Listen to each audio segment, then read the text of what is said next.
So friends, शुरू करते हैं आज की वीडियो। आज का हमारा पहला वर्ड होगा एनमिटी। एनमिटी मतलब दुश्मनी। एग्जाम्पल से समझते हैं। क्या तुम्हारी किसी से कोई दुश्मनी थी? Did you have any enmity with anyone? Did you have any enmity with anyone? क्या तुम्हारी किसी से कोई दुश्मनी थी? एक और एग्जाम्पल होगा इसका, मेरी तुमसे कोई दुश्मनी नहीं है। I have no enmity with you. I have no enmity with you. तो यहाँ पर आप अच्छे समझ सकते हो कि एनमिटी मतलब दुश्मनी।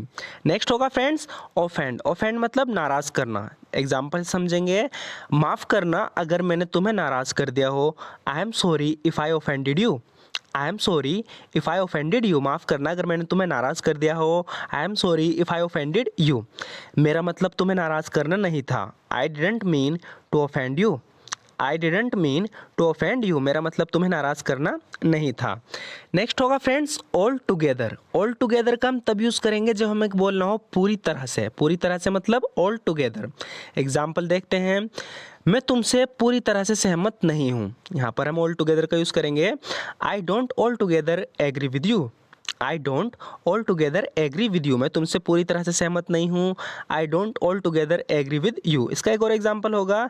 ये पूरी तरह से सच नहीं है। That's not all together true. That's not all together true, यानी ये पूरी तरह से सच नहीं है। That's not all together true. तो यहाँ आप समझ सकते हो ऑल टुगेदर मतलब पूरी तरह से। नेक्स्ट होगा फ्रेंड्स अलाइक। अलाइक मतलब एक जैसा। तो यहाँ हम जुड़वा भाई के बारे में बात कर रहे हैं। जुड़वा भाई बिल्कुल एक जैसे दिखते हैं। The twin brothers look exactly alike. The twin brothers look exactly alike, यानी जुड़वा भाई बिल्कुल एक जैसे दिखते हैं। इसका एक और एग्जाम्पल होगा। वे सब एक जैसे हैं। They are all alike. They are all alike. वे सब एक जैसे हैं। They are all alike. Next होगा friends such as. Such as का हम तब यूज़ करेंगे जब हम बोलना हो जैसे कि। एग्जाम्पल से समझते हैं। मौके जैसे कि ये रोज़ नहीं आते। तो इसे इंग्लिश में बोलेंगे opportunities such as this does not come every day. Opportunities such as this does not come every day. इसका एक और एग्जाम्पल होगा कुछ जानवर जैसे कि कुत्ते और बिल्लियाँ। तो यहाँ पर भी हम सच एज का यूज़ करेंगे। Some animals such as dogs and cats. Some animals such as dogs and cats, यानी कुछ जानवर जैसे कि कुत्ते और बिल्लियाँ। नेक्स्ट होगा फ्रेंड सर्टनली। सर्टनली मतलब यकीनन। एग्जाम्पल समझते हैं। मैं यकीनन ऐसा नहीं चाहता था। आई certainly didn't want this. I certainly didn't want this, यानी मैं यकीनन ऐसा नहीं चाहता था। तुम्हारी मेहनत यकीनन रंग लाएगी। Your hard work will certainly pay off. Your hard work will certainly pay off, यानी तुम्हारी मेहनत यकीनन रंग लाएगी। इसका एक और एग्जाम्पल होगा। वो यकीनन एक दयालु आदमी है। He certainly is a kind hearted man. He certainly is a kind hearted man. वो यकीनन एक दयालु आदमी है। He certainly is a kind hearted man. उसकी आवाज़ यकीनन अच्छी है। इसे इंग्लिश में बोलेंगे he certainly has a nice voice. He certainly has a nice voice, यानी उसकी आवाज़ यकीनन अच्छी है। नेक्स्ट होगा फ्रेंड्स इंटैक्ट। इंटैक्ट मतलब बरकरार। इसको एग्जाम्पल से समझेंगे। हमारा हौसला अभी भी बरकरार है। Our spirits are still intact. Our spirits are still intact, यानी हमारे हौसले अभी भी बरकरार हैं। इसका एक और एग्जाम्पल है। 25 साल के बाद भी उनकी दोस्ती बरकरार रही। इसे इंग्लिश में बोलेंगे even after 25 years their friendship remain intact. Even after 25 years their friendship remain intact, यानी 25 साल के बाद भी उनकी दोस्ती बरकरार रही।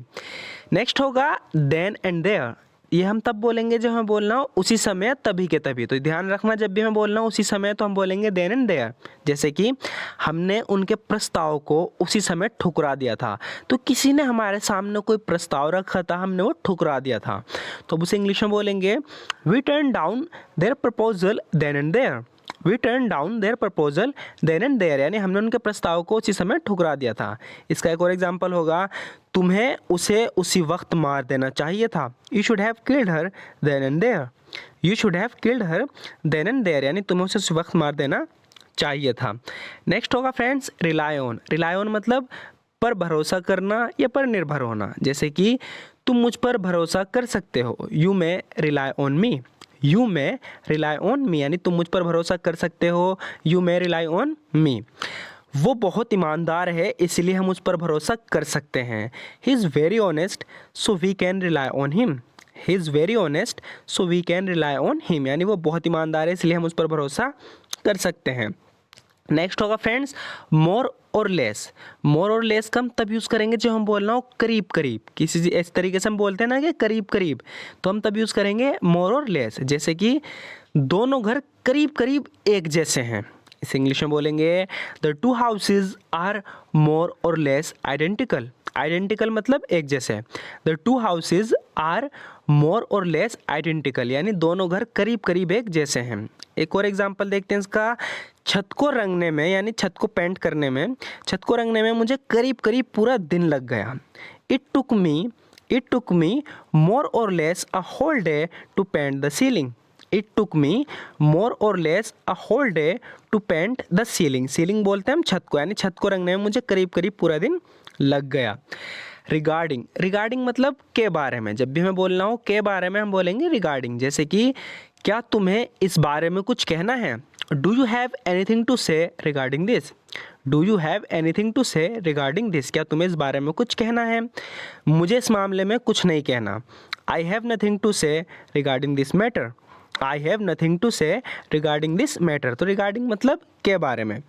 नेक्स्ट होगा फ्रेंड सेक। सेक मतलब खातिर, जैसे कि एग्जाम्पल से समझेंगे, दोस्ती की खातिर मैं अपने प्यार की कुर्बानी दे दूंगा।